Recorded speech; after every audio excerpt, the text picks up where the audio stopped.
que un partido de gobierno controlaba todo el poder económico y político a través del Estado, gran planificador, o como se ve en el caso también de Venezuela, aunque en el caso de Venezuela, ese gran poder que se ha establecido de manera monolítica también, digamos, obedece a esa lógica de la monopolización, aunque aquellos tienen una causa política diferente que lo trata de legitimar, que lo trata de validar. De modo que eso es un conflicto que se está dando en ese partido que monopoliza todo el poder, con una también diferencia que viene de la tradición dominicana, y es que el paradigma de gobernante que se genera en ese sistema de poder monopolista es el paradigma del caudillismo. Y en ese sentido, Leonel Fernández, al acumular todo ese poder, se considera una especie de caudillo, de faraón, de emperador romano, pero lo mismo puede ocurrir o puede estar ocurriendo en el caso del presidente Medina, que ahora está sustituyendo en el control del monopolio del poder del PLD al presidente Medina, y de ahí el origen del conflicto, porque esa monopolización combinada con la vocación infinita que tiene el caudillo, eso genera estos conflictos que algunos entienden que es un problema personal, que es un problema, digamos, de dos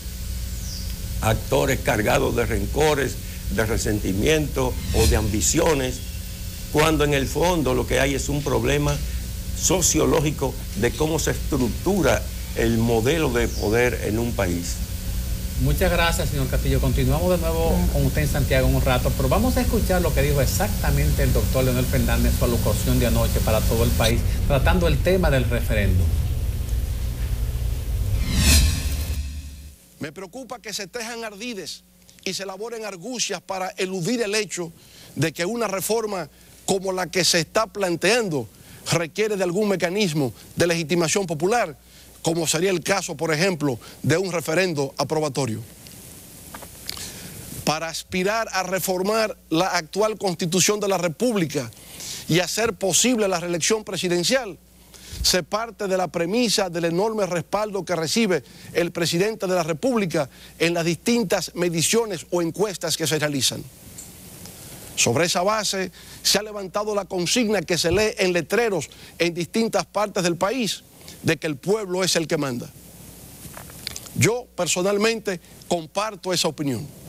Ciertamente, el pueblo es el que manda.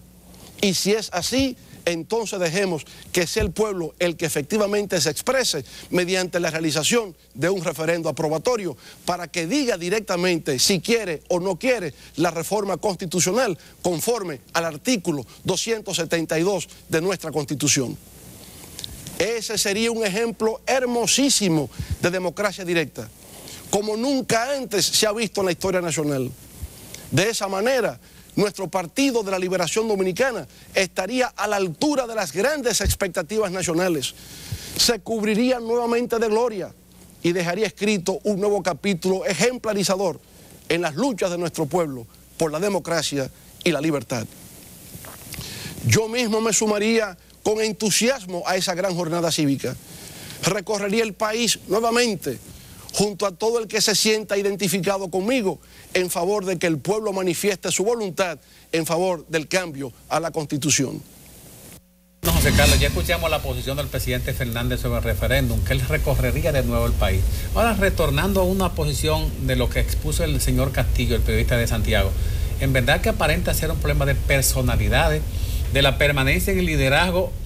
con el carisma que tiene Leonel Fernández, pero con el trabajo metódico político que fue armando el presidente Medina con el Comité Central,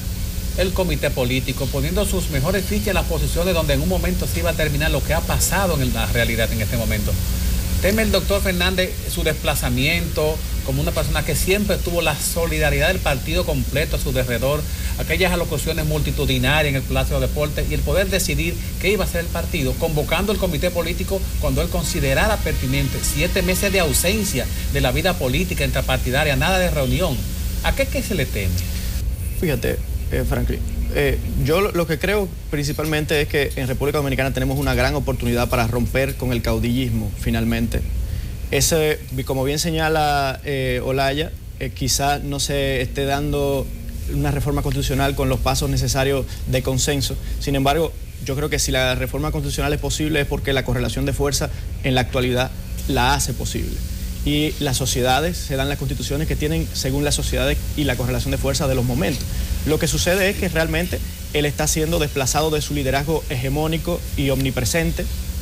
Está siendo desplazado no por las apetencias personales de un grupo, que es así y que es legítimo, sino por la realidad de que él no consensuó, como bien señalaba Olaya, sobre esta reforma, un artículo de la Constitución y negoció de manera unilateral con Miguel Vargas Maldonado en el Pacto de las Corbatas Azules lo que considero que era la brecha, la incapacidad de mantener un consenso como ese sobre las relaciones de poder en poderes del Estado que no le incumbían, con la excusa de la reelección presidencial y de la prohibición constitucional de la reelección presidencial. Es el Pacto de las Corbatas Azules el que subvierte el orden de cosas legitimado y que viene, por tanto, a traer estos nuevos intentos de reforma constitucional que no buscan otra cosa, y habría que ver si el presidente Fernández sometió su constitución del 2010 a referéndum, que obtuvo muchísimos rechazos y muchísimas reacciones negativas, para legitimar esa posición que lo dejaba además con una gran cantidad de jueces a su favor en un sistema judicial que ya nosotros habíamos logrado independiente. De hecho, el tema del artículo en lo que tiene que ver a la reelección presidencial o a la elección del presidente de la República fue uno de esos temas que generó grandes debates, incluyendo dentro del mismo comité político del Partido de la Liberación Dominicana. En aquella ocasión, el actual presidente de la República se opuso a ese artículo en específico, entendiendo que una estructura presidencial igual a la de Estados Unidos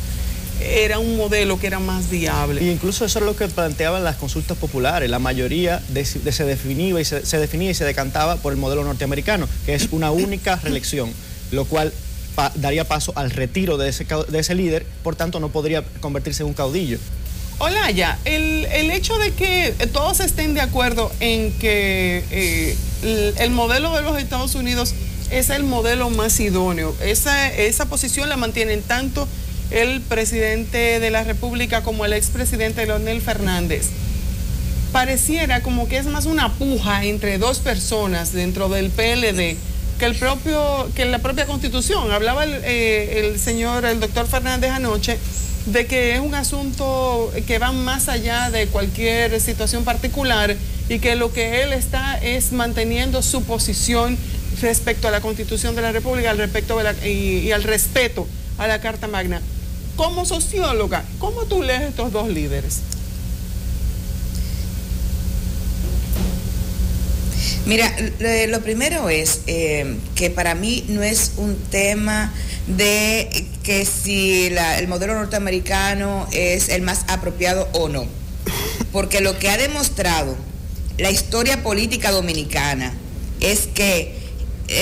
la posibilidad o el tipo de posibilidad de reelegirse va a depender de a quién le convenga o no, y la historia nos enseña que cada reforma de la Constitución ha sido en función de si le permite o no a determinado líder. O sea, no es que el modelo sea mejor, es a quien le convenga en este momento. Y no lo digo yo, lo dice la historia política dominicana. Por otro lado, yo quisiera agregar un dato o un elemento con respecto